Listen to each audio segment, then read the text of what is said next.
no better place to invite the face of, when every time there is a challenge in this country, the first person you will see on the media. Ladies and gentlemen, Dr. Abbas Gullet. So I stand before you with humility to say that I'm not an expert on food security, but I can say at least I have worked to practice something to do with it. So we would just say that I would go ahead and try to share with you some experiences that we've had in this matter over the years, working for Kenya Red Cross Society and working also for for the International Red Cross.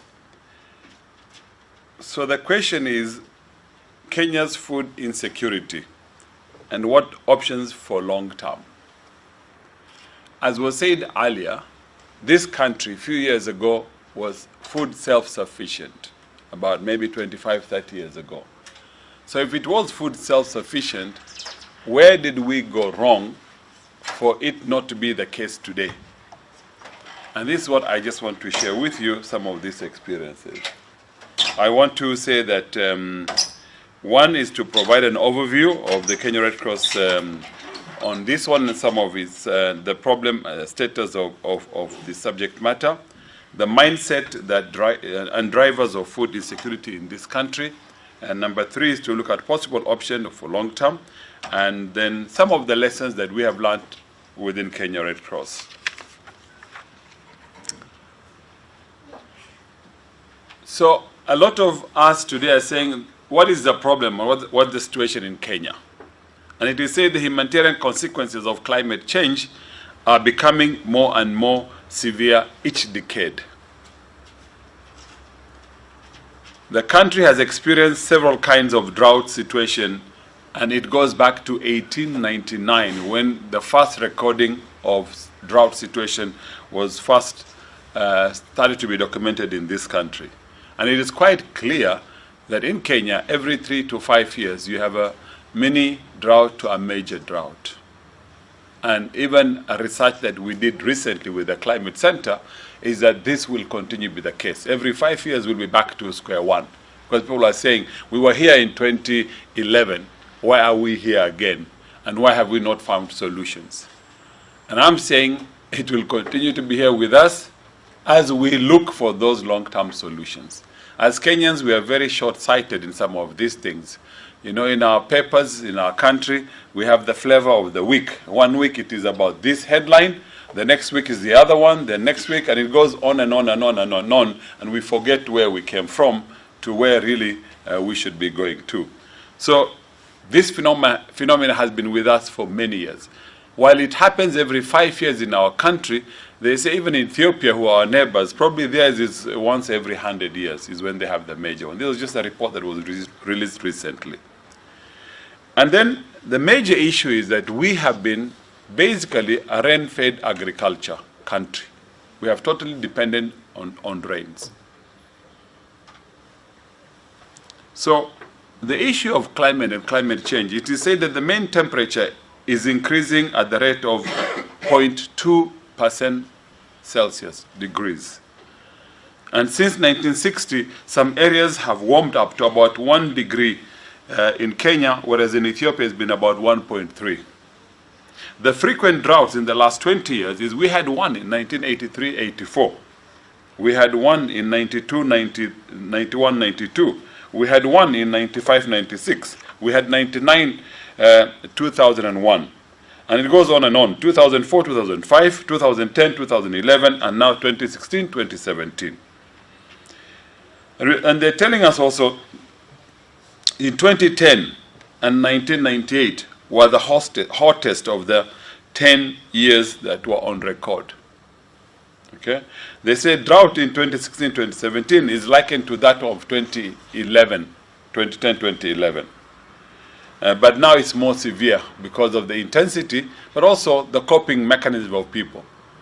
People are becoming less and less capable to deal with severity of this drought because of vulnerability, because of poverty, and because of many other factors, as was being said earlier by the chairman when he compared Singapore and Kenya. The same could be said actually Kenya and Malaysia, that were at par when we all became independent in '63. But where is Malaysia today? Where is Singapore today? And where are we? So are we better off today economically than we were maybe at independence? Some would argue yes, some would argue no, but the economists in the room that can talk better than me on that one. But, you know, so the droughts are compared. When you talk to the people in the village, they may not even remember the years, but they'll tell you, we remember it through, you know, that season. When those wazees were at this age or that age, they remember it with something that they can remember traditional and tell you, this is the time we remember the drought to be as severe as it is today. We can only think about, you know, when we say in the last 6 years, this has been the worst one. Then it is also said 13 of the warmest years have occurred between 1997 and 2011. So when we say that 25 years ago we were net food exporters, which means that we were self-sufficient, number one, but number two, we were net exporters. So today, we are not a net exporter, we are not self-sufficient, we are now receiving aid in food aid. So you ask yourself then, where have things gone wrong? And we are saying, we're all blaming it on climate change. So sadly, food insecurity debate in Kenya is now blamed on climate change. And we're saying that's not true and it shouldn't be. Yes, there's climate change everywhere in the world. Why is it only that in this country and maybe others in Africa, and we shouldn't compare others with Africa, we should compare with the benchmark of that Singapore or that Malaysia or those giant or economic tigers in the Asian countries. But we are also being told of countries that are desert that today are not only self-sufficient but net exporters. Whether you go to Israel, you go to parts of India with a population of 1.3 billion people, or China with almost 1.5, 1.6, they're able to feed their nation and actually then export. So there are countries that are desert, yet they are growing enough to feed and to export. Even places like in Saudi Arabia, with desalination of the waters of the ocean, they're able to then grow grain. Today they are exporting grain from Saudi Arabia. And you wonder, then here, we have no deserts in this country, actually. They are arid and semi-arid, but there are no deserts in Kenya, per se. Probably a bit in Marsabit on the Chalbi Desert, you could argue, but even there you could grow food. So we're saying for any country to boost over national security, you must be food secure, number one. And if you're not food secure, then your security can be questioned. Because security is just not about having arms and military and borders are secure. But if your people are insecure, the country itself is not secure. So food security for me is paramount and is not debatable. So for anyone who is food insecure, is insecurity in all its forms and shapes that we can talk about. So what is the problem? Is there a lack of policy in this country, or deficiency or shortage of policy in this country? Or is it lack of resources? And I want to humbly argue here, in this country, there's no lack of policies. We have too many policies in almost all spheres of government. Do we have lack of resources? I would also want to argue humbly that it's not for lack of resources. We have had, or we still have, lots of resources in this country. What is lacking is prudent management and use of those resources, but also using those policies and implementing those policies to the latter, so that if they're properly implemented and oversights are provided, then we would not be where we are today in this country. That's my humble opinion. And one can argue about it one way or another. In spite of the climate change, this country still receives rains twice a year. In spite of the climate change that we claim and we talk about, even if it is changing in frequency, intensity, and whatever you want to talk about it, but the fact is we get rains twice a year. We're in the middle of a drought now, but as Robert Shaw was saying earlier, we also have floods. Just the rains the last 1 week, we have floods in many parts of this country today, flash floods that will come and go. In another 2 months, and this prediction was already given, and we sometimes don't like these predictions as Kenyans because we don't believe in them. But as Kenya Red Cross, we totally believe predictions by the weatherman, by the Climate Center. Kenya host IGAD and ICPAC Climate Center is here, which is a regional climate center. And they provide scientific information. They give predictions twice in a year. They do it for the long rains and they do it for the short rains. And they're able to tell you, you will have above normal average rainfall or below normal average rainfall. The rains will come and go. They will not be adequate in this area, that area. They can give you a map of the country. And they can inform you that. Now it's up to you to use this information and not use it. But since 2008, as Kenya Red Cross, we have embraced this scientific information, and we say we will use it to the latter because, and we've seen it in our programming, when you use it, it works very well actually. So we knew we were going to have a drought this year. Already last August, this information was there. So we were told by the scientists, and for those who cared to wanting to know, we knew. And that's why we pushed the government with the UN and others to say by September last year, and they are twice in a year, the government, UN, FAO, WFP, they would do the long rain and short rain impact assessment vis-a-vis the farming. So did we have good rains or not good rains? Then what are the projection possible harvests that we're going to have in terms of maize and other crops? So they do that for the long rains, which we know many parts of this country plant with the long rains. So by around July and August, they do the assessment. And before end of August, we have the report, which gives some projections. They're going to have 20 million bags of maize, or maybe 15, or whatever the numbers would be. They can give you a projection. Then vis-a-vis the National Strategic Grain Reserves, then you can say, are we safe, are we not safe? If drought were to come, can the country cope? And if they can cope, for how long? So already we had the information in August last year. And by September, we started pushing the government to tell them, look, you need to prepare because you're going to have a challenge. Because the long rains had failed last year, and there were predictions already the long rains, October, November last year, December were going to fail also, in spite of rains coming. But they were going to be failing because they were going to be inadequate. So from a planning perspective, you could have planned for this from September last year.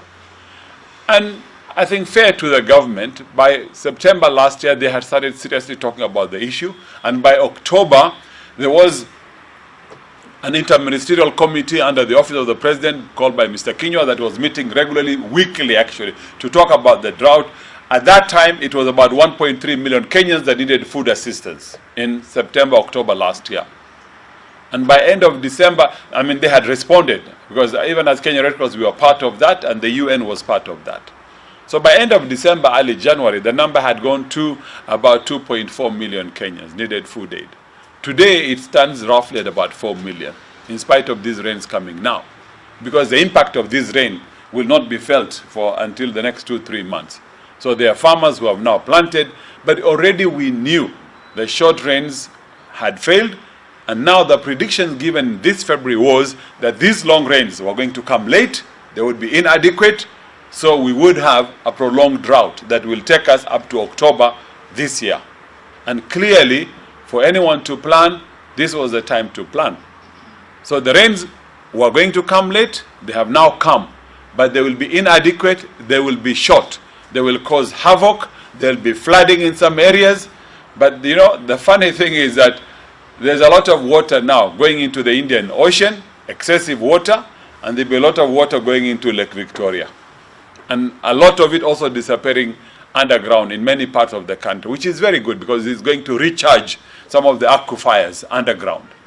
What also will happen is that for the northern counties from, West Pokot to Turkana to Samburu to Marsabit, Isiolo, Mandera, Wajir, Garissa, Tana River, Kajiado, Narok, some of the drier counties in these arid and semi-arid parts of Kenya, in Okambani, in Kitui, Mwingi, and Machakos, Makueni, these rains will help with two things for the pastoralist community. there'll be water in the dams will fill up, and number two, there'll be pasture for a short while.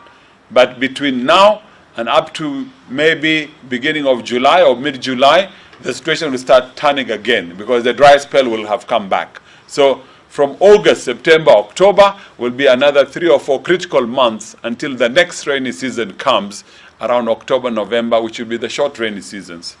Now, if history is something to go by, what we will see is that with almost 3 seasons of failed rains, the next rainy season, which would be October, November, December, if predictions and history are anything to go by, then you will have above normal average, and in some cases you may even have El Nino, like we've had in the previous 2011, and before that 1997, 99. So if that will happen, then okay, those guys in the pastoral northern Kenya will tell you we rather have flooding than to have drought.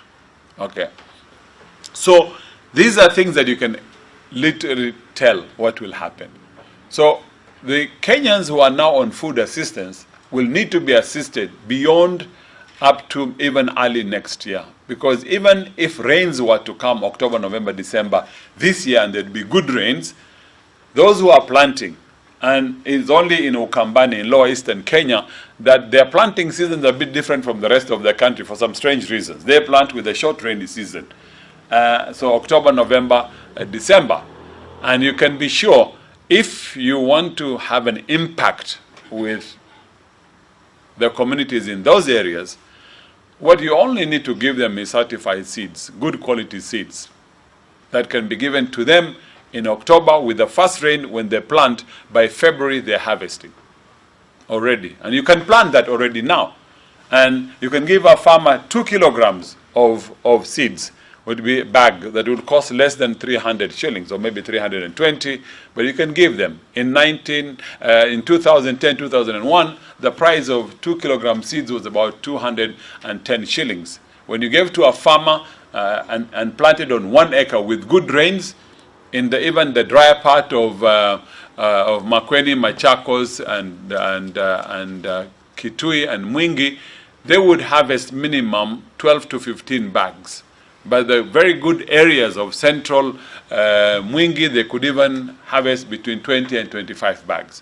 For a family of 6 in that part of Kenya, would need about 45 kilograms of maize grain in a month. So if I harvest 15 bags, I would need in a year about 6 bags. So 2 years you could have 12 bags, and you could sell the 3 excess bags, and you can make some money. The only problem in that part of Kenya is storage and the drying of the maize and the problem of aflatoxin that they've had over the years. But that's something that the government should help. What I'm trying to say here is we have concentrated most of our farming in what we call the breadbasket of Kenya. But I think with technology and with little resources, I believe every part of this country you can grow food. Even in the driest part, whether it's in Turkana, it is in Marsabit, it is in Mandera, it's in Wajir, in Garissa, you can grow anything in this country. Because we are not yet at a level where we can't grow. Because the lands are all virgin, even if we assume they are dry. So the notion that food will only grow in the breadbasket of Kenya and that's where resources should be put is not true. And secondly, when they are bumper harvest in Ukambani, they should, National Cereal Produce Board should also buy from them, and not only what is coming from Kitale and the breadbasket of this country, at the same price that you are buying from the farmers in that part of the North Rift. Otherwise, what happens is that the middlemen would go, and at throwaway prices, people in Ukambani would sell at 900 shillings or maximum 1,000 shillings for 90 kg. When the government is buying at 2,300, why should they be selling at 900 to 1,000? Because they're desperate and they're not being protected. So a year and a half ago, we even took people from National Cereal Produce Board when we knew there'll be bump harvest in Kitui and Mwingi to tell NCBBD to go and buy from them at the price they buy from farmers in Kitale and other areas. So The issue of climate and climate challenges, yes, is here with us, but it should not be the excuse for us to say, you know, because of climate change, that's why we're food insecure. As I said before, we can grow food anywhere in this country. I speak from an experience that in 2011, aftermath of the drought in Kenya, we decided, the Kenya Red Cross, to pilot food, growing of food with communities in 25 parts of this country. If I had a presentation, I'm in a PowerPoint working a project, I would have shown you some of these farms that are green and lush in the middle of nowhere in a desert.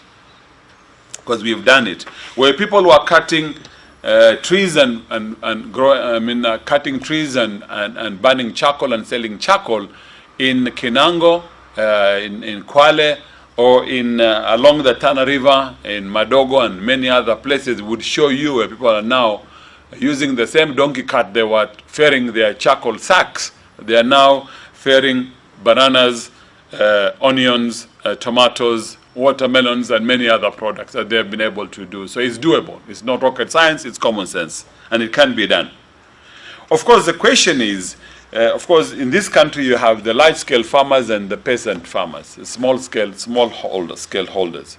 If you look at the Tana River, which runs for 1,000 kilometers from Mount Kenya all the way to the Indian Ocean, communities living along the river, on both sides of the river, on the northeastern side and on the coast side, many of them, apart from the Pokomos near the Indian Ocean, they have all been on food aid. Even Tana River in the lower part, they have been on food handouts over the last 50 plus years. And you ask yourself, why? What is wrong?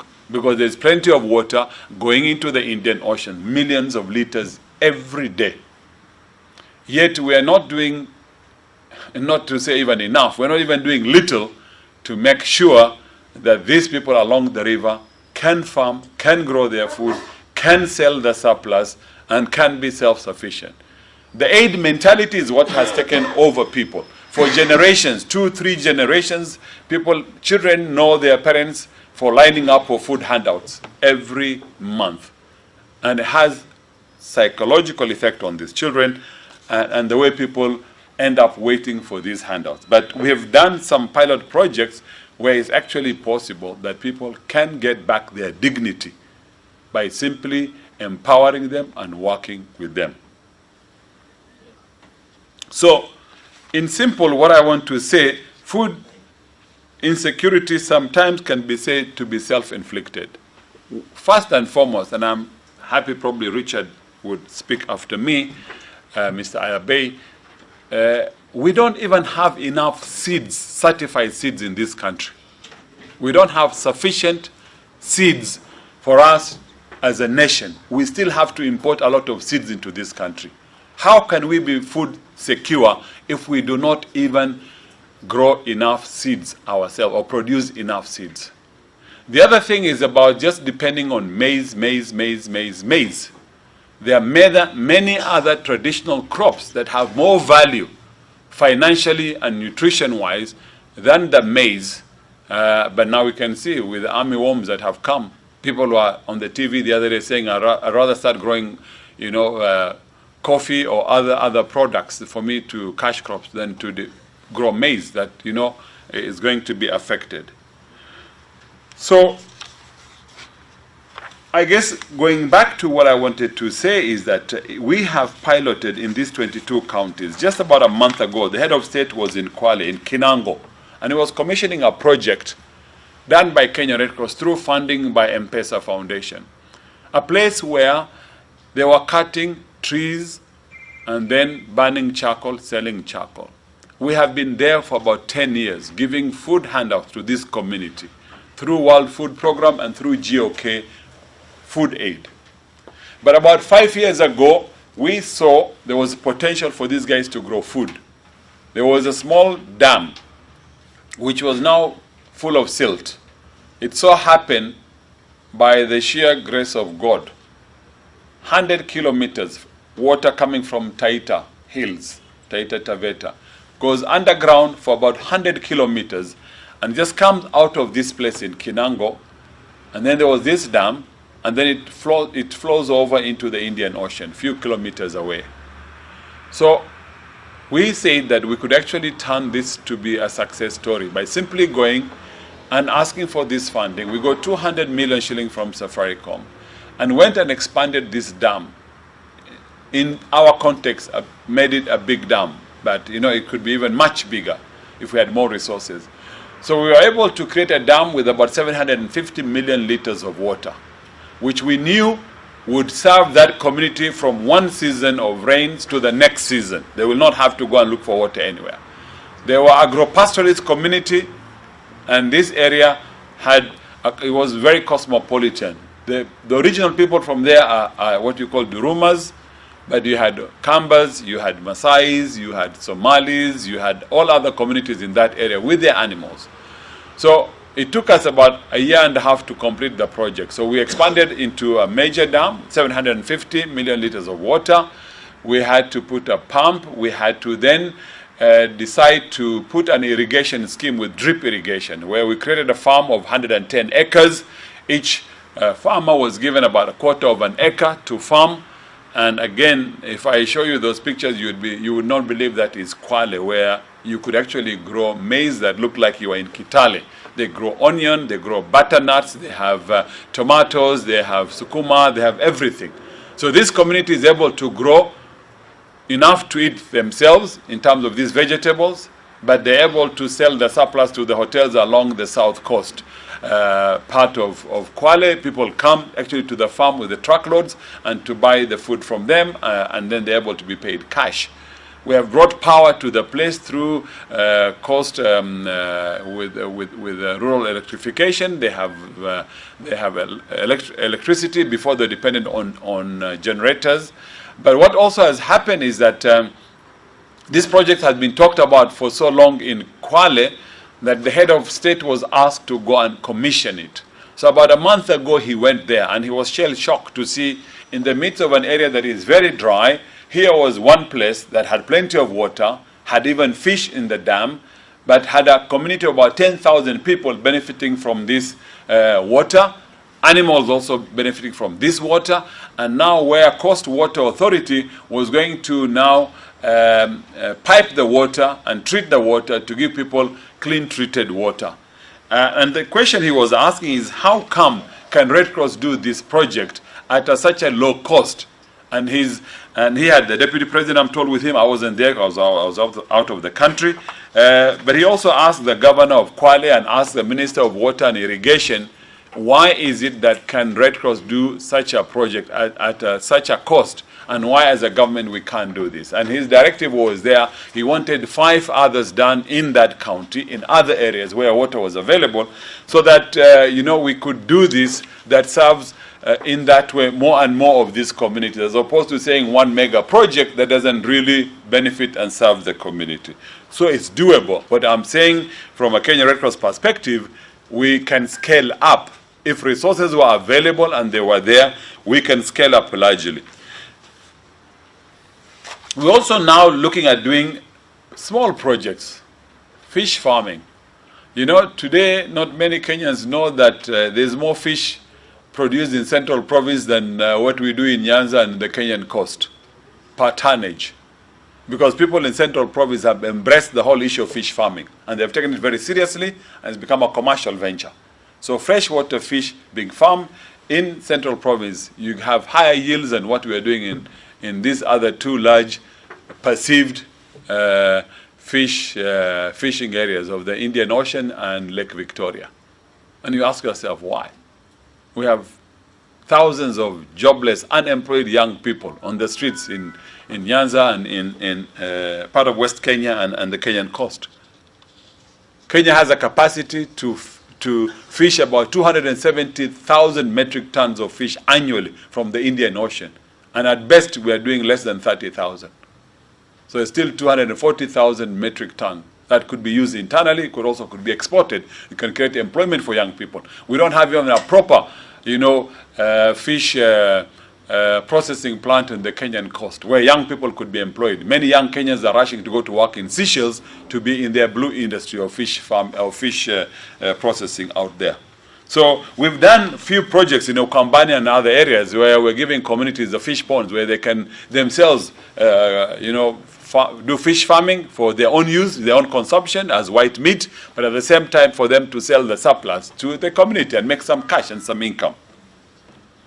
You know, I can take you to Waldai in Moyale in the middle of nowhere and show you this farm. I can take you to the last epicenter of the drought 2011 was up in a place called Kaikor in northern Turkana, where today you can see still that farm exists and it is there. So really, coming back to the main question or the first question, you know, what way forward?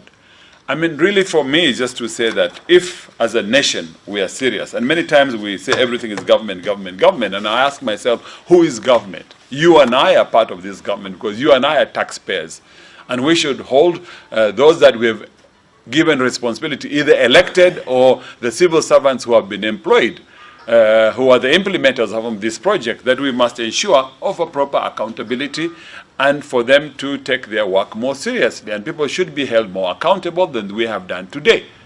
We are talking about now these rains and the floods. Yet in another 2-3 months, we'll be talking of water shortage, including here in Nairobi. Now it's raining, but you're still having to buy water trucked for you. Sometimes I just wonder whether this is just not cartels of people doing business on us. Yes. We hope that the dams will fill up, the Kaini and the others, but why are we still being water rationed and water trucked? So even the cartels involved in this business are doing their business, just like the cartels doing business of cattle rustling in Baringo and Turkana and Samburu and Laikipia. We have the same problems, unfortunately. Why is cattle rustling only in Baringo and Turkana and Samburu and Laikipia? Why is it not in Marsabit? Why is it not in Isiolo? Why is it not in Mandera, Wajir, Garissa, Tana River, Lamu, Taita Taveta, Narok, or Kajiado, where there are more cattle and more animals? We ask ourselves that question as Kenyans. And what answers do we get? None. So we're not holding people more accountable. Baringo, the IDPs, because of the recent conflicts. And not many of us want to talk about those IDPs.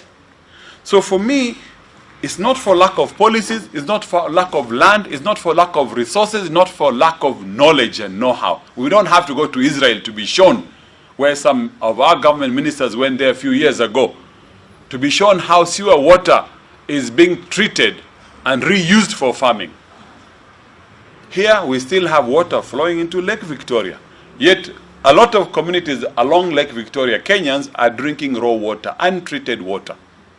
53 years of independence. Because we are afraid what would the Egyptians say downstream. Look at the Ethiopians, what they have done. They have done dams and major power generation dams on the Blue Nile, on the White Nile, and even now on the Turkana side of Kenya, because they are looking at their own national interest and national security. So soon we are going to be buying power from them. But today, almost 50+% of Kenyans are still drinking raw water. So your health costs go up there, and it should be coming down if everyone had treated water. So we are working in the water sector as Kenya government. Government is not just the members of parliament or the president or the deputy and the civil servants. It's us also as citizens, because we are stakeholders in this government, and we have a responsibility to hold people to account at the end of the day. But if we want to address this issue of food insecurity, it should be our priority number one, first and foremost. If we are food insecure, then you are not secure in any other areas in that sense. And this should be the primary focus. So we all have a role and responsibility to play, and it is not only the government business, it's all our business, all of us, to ensure that we can add value into this. And institutions like Red Cross and many others, whether it's ADC and whatever, what can we do to add value to this in totality? And I'm saying from my own perspective as Kenya Red Cross, we are seriously involved in this issue. We are now looking how we can scale up. We're talking to the government if they can give us resources. There are some county government we're working with now. I can tell you, for example, in Bomet County and Kilifi County, Taita Taveta County, 3 counties that I can give you examples. We're doing water projects in Bomet County. They have put in 200 million. We have found 100 million as Kenya Red Cross, so with 300 million roughly, we're putting a proper treated water system supply to give water to close to 80,000 people. And that project will be ready by end of this May or early June. And I'm sure the governor would be happy to commission it so he can politically get a mileage out of it, which is his problem, not my problem. But for me, if 50 or 60 or 80,000 Kenyans are going to get clean water in that little community, county of Baringo, then what a wonderful thing. In Kilifi, we're doing the same thing. In Kilifi, the water for Mombasa comes from a place called Baricho. And Baricho is boreholes that have been dug, 10 of them, brought into one space, into one area, and that water then is piped all the way to Mombasa. Yet the communities in Bamba and Ganze in that county were the first ones affected by the current drought, and they're having a serious challenge of water. They have no water, no clean drinking water. So of course we challenge the governor and his people, and now we're doing water pipes to about 15 kilometers with the main rise that will give storage tanks and all that gravity and elevation. So again, another 80,000 people will get water by June this year. They put in 105 million, we put in 100 million. With 205 million, if 80,000 people in there will be getting clean water, then what a wonderful way. 53 years of independence. So we are undertaking these major water activities. We're talking to the Ministry of Water if we can work with them. Many of you also know the major water projects that have been undertaken in the last 5, 6, 7, 8 years in this country that are white elephants that have been talked about. Those of you who knows Marsabit, there was a project called Badasa Dam that should have costed 1 billion. It has already costed us 5 billion and still no water in there in Marsabit County.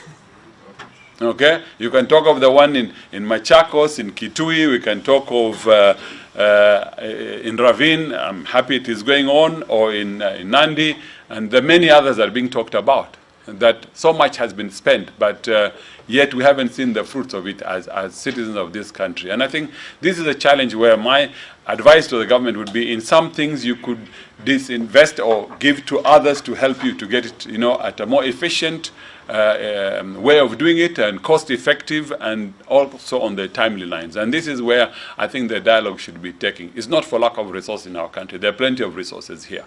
And it's not for know-how. The know-how is here.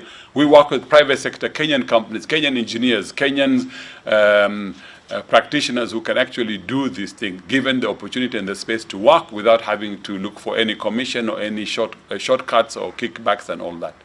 So I would stop here and just to say that it's something that as a nation we all need to embrace. We all need to take responsibility for and hold those with a higher responsibility to account for their action. But when we are partisan and we allow for these things to happen, then, even with the current elections going on, if we're going to choose the same old, then we are the ones to blame. And we're very good in lamenting, but it's because of my ethnicity, because of my community, because of my party, because of this, because of that, and then we start blaming each other until we really change our outlook in how we elect leaders and elect the right people with the right capacities and abilities. Then we will be talking the same thing day in, day out. Thank you very much, ladies and gentlemen.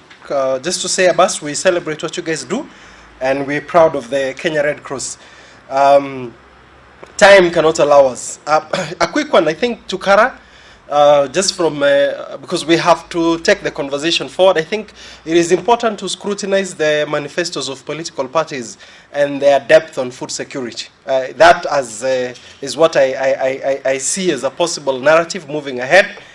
The whole issue of partnership and efficiency of government